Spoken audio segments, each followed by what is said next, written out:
교회 나온 사람에게 이렇게 물었습니다. 오늘 왜 교회 나오셨느냐고 물었더니 그분이 이렇게 대답을 했더랍니다. 집에 일찍 가려고. 사실 그 질문의 올바른 대답은 아닙니다. 그러면 여러분들에게 한번 묻습니다. 왜 예수 믿으시냐고. 아마 여러분들은 그렇게 대답하진 않겠지만 또 이렇게 대답하시는 분들도 계실 겁니다. 교회에 와서 밥 먹으려고, 때로는 또 교회에 왔다가 시장 보려고, 다른 데 가려고 교회 왔다, 그렇게 말할 수 있는 사람도 있을 겁니다. 하나님께서 우리를 이 세상에 살게 하신 것은 분명한 은혜와 또 분명한 하나님의 계획과 목적이 있는 겁니다. 오늘 예배를 드리면서 우리는 하나님께서 왜 나를 예수 믿게 했고 또 왜 하나님께서 예배를 드리게 하는지를 이미 알고 있습니다. 하지만 다시 한번 우리가 하나님의 말씀 또 성령의 방망이로 우리의 그 신앙의 못을 한번 이렇게 단단히 받기를 원합니다. 성령으로 우리의 심령을 기름을 칠하고 또 말씀으로 또 조이고 또 말씀으로 우리 스스로를 닦아내는 그러한 시간이 되기를 원합니다. 하나님께서 예레미야를 부르셨습니다. 예레미야를 부르신 것처럼 또 하나님께서는 우리들을 부르시는 하나님이십니다. 하나님은 우리를 하나님의 일꾼으로 삼아 주시기를 원합니다. 그래서도 본문의 말씀을 보게 되면 예레미야를 향하여 말씀을 하시죠. 내가 너를 여러 나라의 선지자로 세웠노라. 내가 너를 여러 나라의 선지자로 세웠노라. 선지자라고 하는 것은 먼저 말씀을 듣고 또 말씀을 증거하는 사람입니다. 그렇기 때문에 이 하나님의 말씀을 미리 대언해주는 사람, 또 대신 말씀해주는 증거자, 또 예언자, 이것이 선지자가 하는 일입니다. 이 선지자라고 하는 그 말에 히브리어 말은 나비라고 하는 거예요. 나비. 우리가 잘 알잖아요. 나비처럼 날아서 벌처럼 쏘자. 하나님의 선지자의 본래의 그 단어가 나비예요. 히브리 말로 나비라고 하는 겁니다.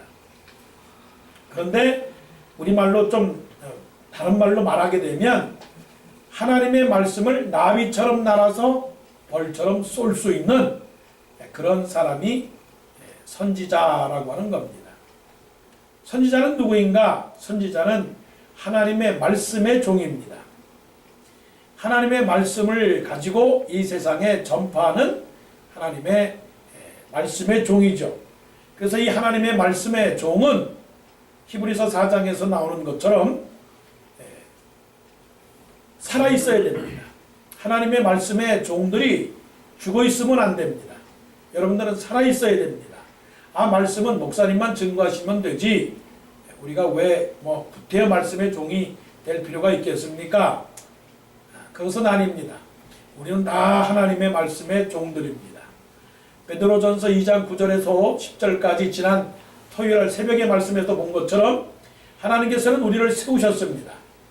너희는 택하신 족속이요 왕같은 제사장들이요 그의 거룩한 나라요 그의 소유된 백성이니 이는 너희를 어두운 데서 불러내어 그의 귀한 빛에 들어가게 하신 자의 아름다운 덕을 선전하려 하심이라 전파하려 하심이라 말씀을 했습니다. 자, 이제 다시 하나님의 말씀으로 다시 여러분들에게 도전을 드립니다.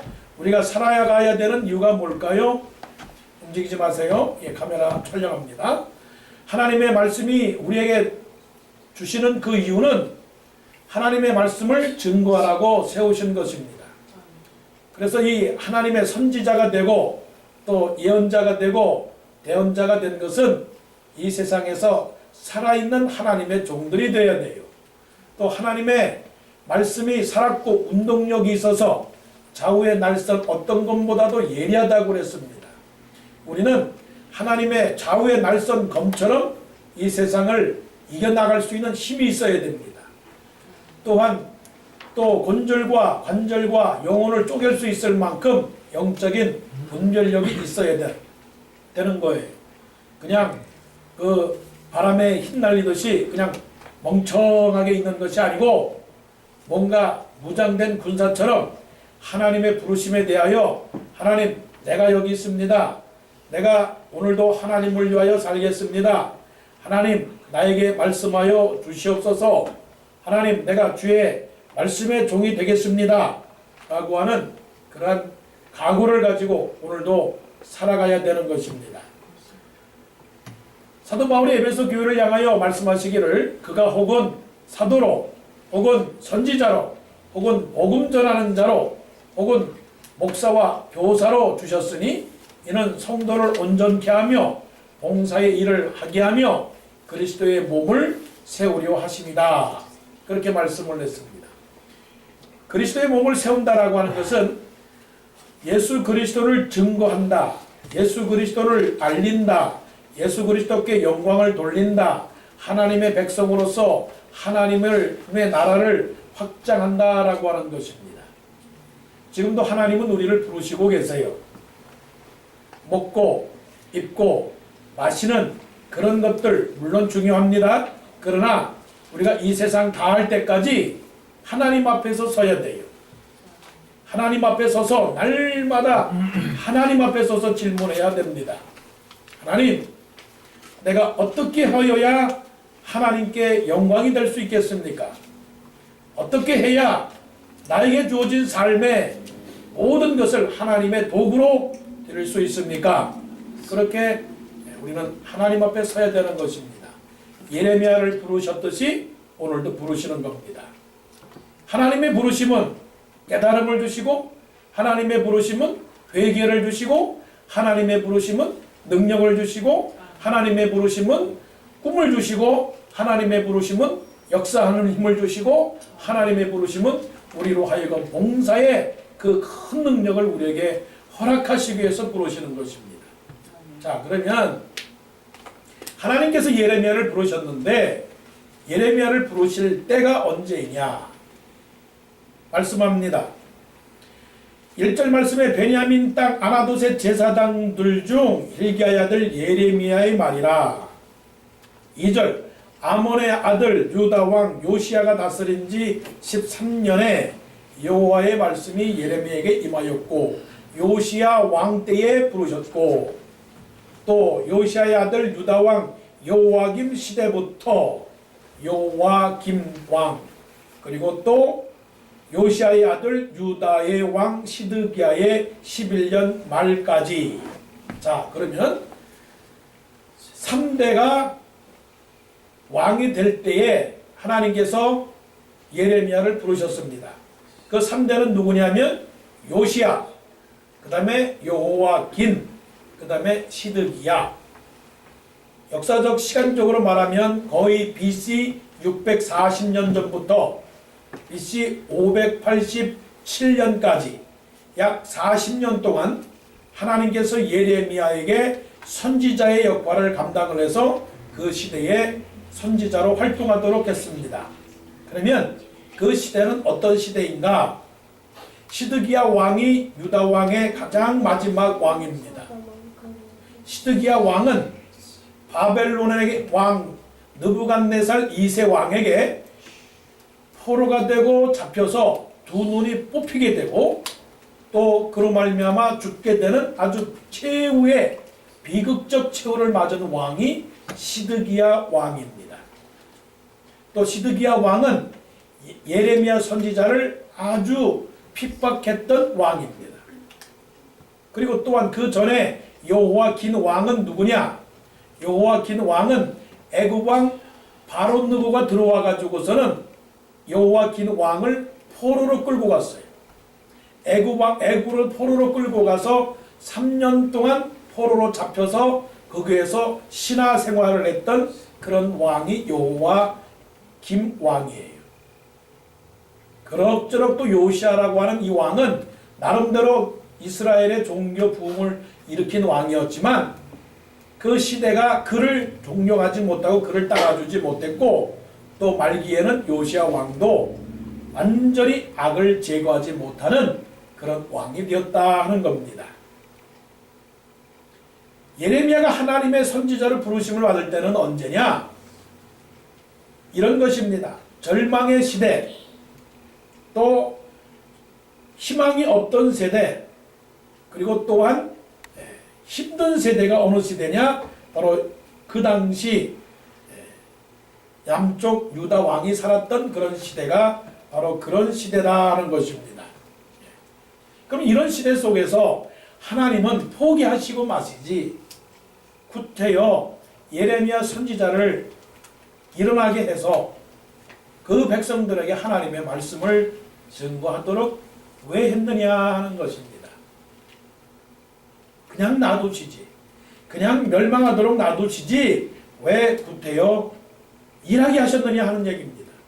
여러분 한번 이 세상을 둘러보십시오. 물론 여러분들은 은혜가 많고 사랑이 많기 때문에 언제나 희망적이죠. 그러나 더 깊이 이 세상을 살펴보게 되면 이 세상에는 희망이 없는 세대입니다. 물론 적극적이고 낙관적인 사람들은 말합니다. 이 세상에는 희망이 있습니다. 이 세상에는 꿈이 있습니다. 이 세상은 발전할 것입니다. 라고 그렇게 말하는 사람도 있을 거예요. 그러나 세상의 결국은 멸망입니다. 세상의 결국은 전쟁과 파멸입니다. 사람들을 보세요. 사람들은요 점점 더 악해집니다. 점점 더 악해지는 것을 다른 사람만 보지 말고 자기 자신을 한번 보세요. 자기가 옛날보다 얼마나 더 마음이 딱딱해졌는가를 한번 보세요. 그래도 옛날에는 마음씨가 착했어요. 남이 도와달라고 하면 그래도 도와주려는 마음이 있었어요. 남이 떡을 달라고 하고 거지가 와서 나에게 좀 도움을 구한다 하면 그래도 나는 마음에 뭔가 주고자 하는 마음이 있었어요. 그런데 어느새 나를 돌아보니까 남의 말에 귀를 기울이지도 않아요. 남의 슬픔이 내 슬픔으로 다가오지가 않아요. 남의 연약한 몸이 내 몸의 연약함으로 받아들이지 않아요. 왜 그런지 아세요? 너무나 이 세상이 어려운 시대이기 때문에 그래요. 이 시대가 사망의 시대입니다. 사망. 네 가지 망이에요. 네 가지 망. 뭐의 사망이냐? 절망과 실망과 원망과 욕망의 세대예요. 가지긴 가졌는데 더 가지려고 욕망을 부립니다. 감사하지 못하고 원망을 합니다. 작은 일에 실망을 합니다. 갑자기 닥쳐온 일에 절망을 합니다. 그러다 보니까 내 마음이 넓은 바다와 같은 마음을 갖고 있는 것이 아니고 내 마음이 점점 더 좁아지는 마음이에요. 이런 시대에 살 때 보니까 내가 믿음도 없어지게 되고 사랑도 없어지게 되고 소망도 잃어버리게 되는 거예요. 하나님을 믿을 때 세상을 헤쳐나가고 바위처럼 흔들리지 않는 믿음을 가져야 되는데 우리의 믿음이 흔들립니다. 사랑이 있어야 되는데 사랑을 갖지 못합니다. 작은 일에도 상처를 받습니다. 작은 일에도 마음에 원한을 갖습니다.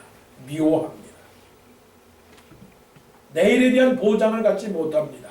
분명히 예수 그리스도께서 부활하셔서 우리에게 영생의 소망을 허락해 주셨는데 우리는 내일에 그리고 미래에 장래에 마지막 날에 우리가 다시 살 거라고 하는 그런 영생의 희망이 없는 것이에요. 그러니까 우리는 힘들고 피곤한 시대를 살고 있어요. 어려운 시대, 각박한 세대, 경쟁의 세대를 살고 있어요. 강도 만나서 쓰러져 죽어가는 사람들을 향하여 우리는 나도 다칠까봐 도망가고 있는 세대가 바로 이런 세대다 하는 겁니다. 그래서 예수님께서 말씀을 하셨잖아요. 누가 진정으로 강도 만난 자의 이웃이 되겠느냐. 한 달 전에 한국에서 아주 안타까운 일이 벌어졌어요. 서울에서 일어난 일인데요. 어머니와 두 딸이 살고 있었거든요. 두 딸의 나이가 다 30이 넘었어요. 딸이 30이 넘었으면 일을 할 수 있겠어요? 없겠어요? 일을 할 수 있겠는데 몸이 아파요. 어머니도 일을 하는데 어머니도 불편해요. 어머니 나이도 60이 넘었습니다. 그러면 어머니 두 딸이 열심히 일해서 먹고 살 수 있잖아요. 그런데 한 달 월세를 내지 못해요. 가까스로 냅니다. 맛있는 것도 사 먹지 못하고요. 시장도 제대로 못 가고요. 공부도 제대로 못하고요. 일도 못하고. 그래서 이 세 어머니와 두 딸이 결국은 자살을 하고 말았어요.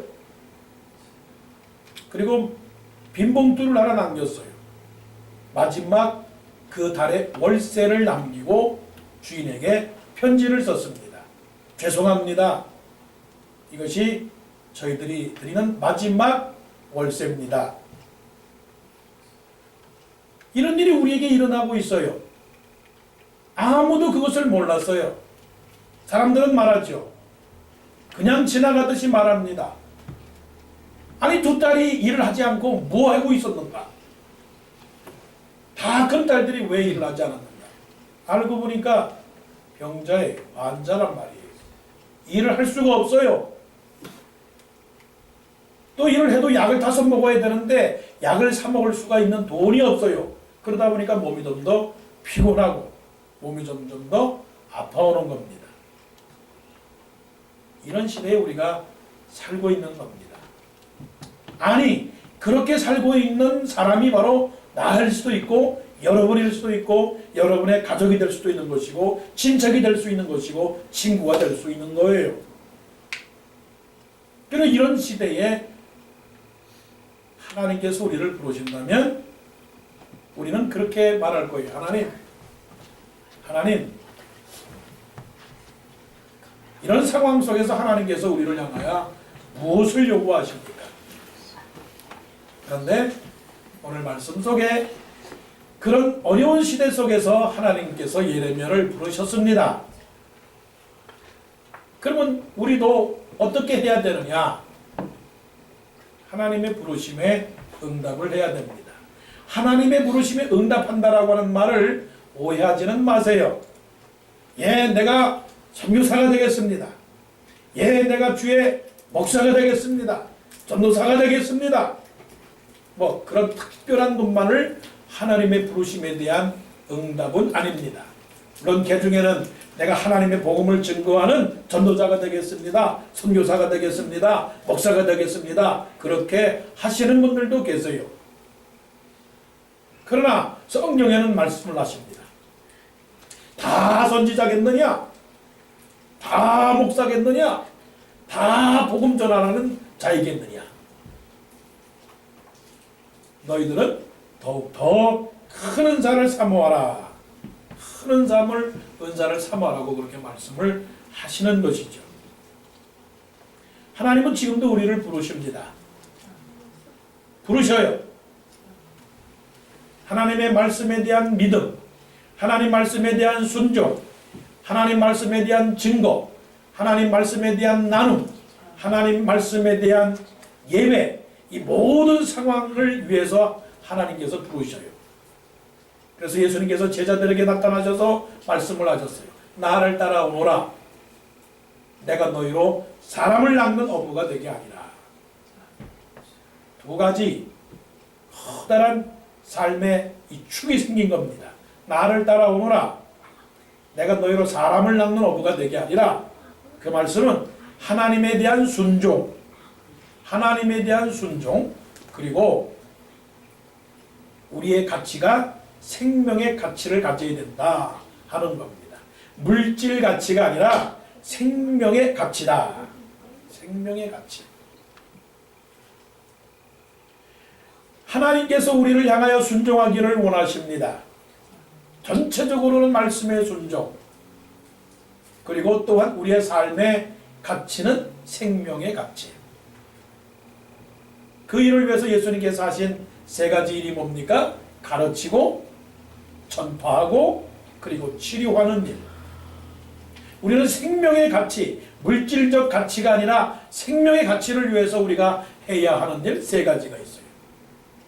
우리는 말씀을 가르치고 말씀을 전파하고 그리고 그 영혼을 치료하는 일을 감당해야 됩니다. 이게 바로 하나님에 대한 하나님 말씀에 대한 우리 자신이 도전을 받는 일입니다. 말씀을 가르친다. 그것은 말씀을 읽고 깨닫고 서로 나누는 것입니다. 말씀을 증거한다. 그것은 하나님의 말씀을 모르는 사람에게 증거하는 겁니다. 그것은 선포입니다. 믿을래 안 믿을래 그런 설득이 아닙니다. 하나님의 복음을 그대로 증거하는 겁니다. 그리고 치료하는 일입니다. 내 육신이 치료를 받고 다른 사람의 영혼이 치료를 받고 그러기 위해서는 여러 가지 방법이 있어요. 남을 치료하는 일에 여러 가지 방법이 있어요. 중요한 것이 있습니다. 남을 치료하기 위해서는 우리의 사랑과 섬김을 통하여 영혼들을 치료할 수 있는 것이다 하는 겁니다. 그래서 하나님은 우리를 부르셨어요. 그 부르심에 응답을 해야죠. 자, 그런데 자, 이제 하나님께서 예레미야를 부르시는데 이렇게 말씀을 합니다. 6절 말씀이요. 6절 말씀 여호와께서 5절에 너를 성별하였고 너를 여러 나라의 선지자로 세웠노라 하시기로 6절에 내가 이르되 슬프도소이다. 슬프도소이다. 주 여호와여 보소서 나는 아이라 말할 줄을 알지 못하나이다. 슬프도소이다. 나는 아이라 말할 줄을 알지 못하나이다. 하는 것은 우리 스스로가 우리 스스로를 보고 그린 내 모습입니다. 이거는 때로는 우리 스스로가 스스로를 평가절하하는 모습입니다. 이 나이에 내가 무엇을 할 수 있겠습니까? 내가 아는 것도 없습니다. 가진 것도 없습니다. 권력도 없습니다. 믿음도 없습니다. 도와주는 사람도 없습니다. 모든 것이 풍족하지 않습니다. 그래서 나는 아이라 나는 말할 수 뭘 못합니다 라고 말하는 겁니다. 이것은 겸손이 아닙니다. 이렇게 말하는 건 겸손이 아니에요. 이거는 믿음이 없는 겁니다. 약한 겁니다. 두려워서 떠는 겁니다. 혹시 여러분들이 그런 말을 하고 있는가요? 이 단계에서 이 상황 속에서 이 형편 속에서 이 조건 속에서 이 범위 내에서 이 환경 속에서 이 날에 이 시간에 이 달에 무엇을 할 수 있겠습니까? 나는 능력이 없습니다. 나는 아입니다. 할 수 없습니다. 힘듭니다. 지칩니다. 일어날 힘이 없습니다. 이게 우리의 현실이지요. 그럴 때에 7절의 말씀이 오늘 우리에게 주시는 가장 중요한 하나님의 말씀, 우리에게 도전을 주시고 우리에게 힘을 주시고 우리에게 믿음과 소망과 사랑의 능력을 주시고 아직도 우리에게는 살아갈 용기가 있다라고 깨닫게 하시는 하나님의 말씀입니다. 7절 말씀입니다. 여호와께서 내게 이르시되 너는 아이라 말하지 말고 너는 아이라 말하지 말고 나는 아이가 아닙니다. 절망하지 마세요. 나는 없는 게 아닙니다. 없다고 말하지 마세요. 못한다고 말하지 마세요. 안 된다고 말하지 마세요. 할 수 없다라고 말하지 마세요. 캄캄하다고 말하지 마세요. 너는 아이라 말하지 말고 너는 아이라 말하지 말고 내가 너를 누구에게 보내든지 너는 가며 내가 내게 무엇을 명령하든지 너는 말할지니라. 아멘. 네가 있는 그 자리에서 네가 있는 그 모습 속에서 네가 가지고 있는 그 재능과 네가 가지고 있는 그 은사와 네 손에 든 것 그것이 보리떡 5개 물고기 2마리랄지라도 바로 그것이 내 손에 있으면 사람들에게는 별것이 아니라 할지라도 나에게는 능력이 되느니라 이 말씀을 하시고 계시는 겁니다. 너는 가서 너는 말할지니라. 이게 우리를 향한 하나님의 말씀입니다. 우리의 신분을 향하여 다시 한번 우리에게 말씀을 하십니다. 너는 택하신 족속이요 왕같은 제사장들이요 그의 거룩한 나라요 그의 소유된 백성이니. 하나님께서 늘 믿는 사람들에게, 성경의 사람들에게, 하나님의 종들에게 나타나셔서 말씀하시는 그 말씀은 뭐냐면 신분입니다. 신분. 내가 누구이냐? 내가 누구이냐? 그래서 언제나 계속적으로 반복해서 테이프가 다시 돌고 계속 돌고 있는 성경 속에서의 하나님의 말씀은 누구냐면 이겁니다. 나는 너의 하나님이 되고 너는 나의 백성이 되라. 성령이 그겁니다. 뭐냐면 나는 너의 하나님이 되고라고 하는 건 나는 너의 영원한 하나님 임마누엘의 하나님이 되고. 아멘? 예. 너희들은 나의 백성이 된다. 너는 믿음을 가진 하나님의 백성이 되어야 된다. 이것을 말씀을 하는 겁니다. 우리가 하나님의 그 일꾼으로서 담대하게 살아가지 못하는 이유는 결국은 하나님을 인정하지 못해서 그래요. 그리고 하나님께서 나를 얼마나 보살피는가를 몰라서 그래요. 우리 에스더 얘기를 다시 해보십시다. 에스더가 바로 그 바벨론 아하수에로 왕의 왕비가 되었습니다. 대단한 일이죠. 하나님은 우리를 그런 조건과 상황 속에서 살게 하셨어요. 그런데 하만이라고 하는 사람이 모르드게, 사촌오빠 모르드게 때문에 유다 사람들을 모조리 죽인다고 합니다. 모르드게가 에스더에게 말합니다. 야, 유다 사람들이 다 죽게 되었다. 너 어떻게 할래? 너 왕에게 찾아가서 유다 사람들을 죽이지 못하게 좀 해줘라. 그랬더니 에스더가 말합니다. 왕 앞에는 아무나 나가는 게 아닙니다. 부르지도 않았는데 왕 앞에 나갔다가는 바로 나가는 즉시에 왕의 시위대들이 죽이고 맙니다. 그때 모르드게가 말합니다. 너에게 하나님께서 왕을 주신 것은 바로 이때를 위함이 아니냐. 바로 이때를 위함이 아니냐.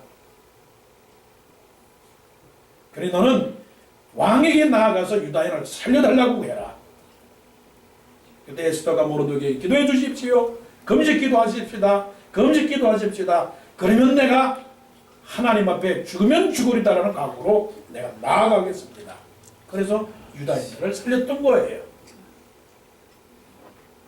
하나님은 우리의 조건과 우리의 환경 때문에 무엇을 하느냐 못하느냐 그런 것이 아니고 우리의 믿음이 얼마나 하나님을 의지하느냐 의지하지 않느냐 하는 그것입니다. 주저하고 있는 이유는 두려움이에요. 걱정이에요. 연약함이에요. 근심이에요. 걱정이에요. 더 이상 이제는 우리는 아니라 말하지 말고 우리가 할 수 있는 조건과 환경대로 우리에게 주어진 일을 최선을 다해서 힘쓰면 되는 겁니다.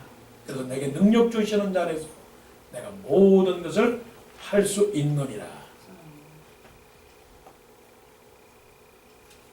날 때부터 등이 굽은 여자아이가 있었거든요. 생각해 보세요. 여자아이가 등이 굽었어요. 여자아이가 등이 굽었다면 참 보기가 안 좋잖아요.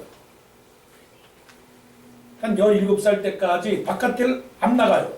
놀릴까 또 놀리고 마음속으로 놀리고 눈이 이상하니까 자꾸만 보니까 창피하고 열등감도 있고 그래서 안 나갑니다. 그런데 옆에 있던 아주 신앙에 좋은 선생님이 그러지 말고 우리 한번 수련회를 가는데 수련회를 가보자. 그래서 그냥 끌려가는 마음으로 갔습니다. 그 수련회를 가서 참석을 하고 있는데 그 특별 강사님이 모든 참석한 사람들에게 말을 합니다. 자, 이제부터 여러분들에게 10분 동안의 시간을 드릴 테니까 여러분들이 나가서 하나님께서 여러분들을 향해서 뭐라고 말씀하시는가를 깨닫고 돌아오시고 오셔서 서로 나눠보도록 하십시다. 이 사람은 자신에 대한 자신이 없었어요. 사람들하고 같이 가기를 원치도 않았고 그래서 혼자서 조용히 구석에 갔습니다.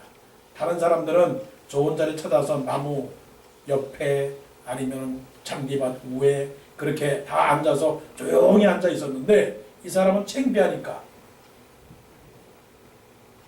가서 앉아있는 자리가 어떤 자리냐면 쓰레기통 옆이에요. 쓰레기통 옆에. 속으로 생각했어요. 야, 어쩌면 너는 내 모습하고 똑같으냐. 너는 왜 그렇게 쓸모없이 그렇게 쓰레기만 주워 담느냐. 더 서러웠어요. 눈물이 났어요. 하나님의 음성은 무슨 하나님의 음성이에요. 자멸감과 부끄러운 마음에 정신이 없었어요. 아, 그런데 조그만 이 꼬마 아이가 이렇게 오더니 쓰레기통을 막 뒤지는 거예요. 쓰레기통을 뒤지는 거예요. 그래서 쓰레기통을 뒤지면서 거기에 병도 있고 거기에 뭐 다른 깡통도 있고 막 이런 것들을 쓰레기통에서 주워가는 거예요. 그래서 이 여자아이가 얘, 너 뭘 그렇게 주워가니? 뭘 그렇게 찾고 있는 거니? 얘, 저 폐품을 수집하고 있어요. 이 폐품을 갖다가 팔면요 우리 집에 할머니 약값 보태줄 수 있어요. 그것을 들은 이 여자아이가 마음속에 뭉클했던 거예요. 뭉클. 아, 그렇구나. 이 쓰레기통에서도 기적은 일어나는구나. 이 쓰레기통에서도 뭔가 필요한 것들이 있고 쓸모 있는 것이 있구나. 그걸 깨달았어요. 그래서 마음속에 나 같은 사람도 나같이 보잘것없는 이 쓰레기통과 같은 이 사람도 하나님이 분명히 써주실 것이구나. 그래서 마음에 결심을 했어요. 그래서 양로원에 가서 빨래도 해주고 청소도 해주고 식당 일도 해주고 그러면서 하나님과 관계를 잘 맺고 그 삶이 행복하고 기쁘고 하나님 앞에 온전한 사람으로 그렇게 쓰임을 받았다는 그런 이야기가 있어요. 여러분, 하나님이 예레미야를 부르셨어요. 예레미야는 대선지자입니다. 예레미야하고 우리하고 비교가 안 됩니다. 하나님께서 예레미야를 남쪽 유다 나라 멸망에 당하는 그 시기에 나라를 구하는 선지자로 세우셨어요. 우리가 그 정도까지 쓰임을 받을 수는 없을 거예요. 또 그랬으면 좋겠습니다. 그러나 하나님은 지금도 부르세요. 이전에도 부르셨지만 지금도 부르세요.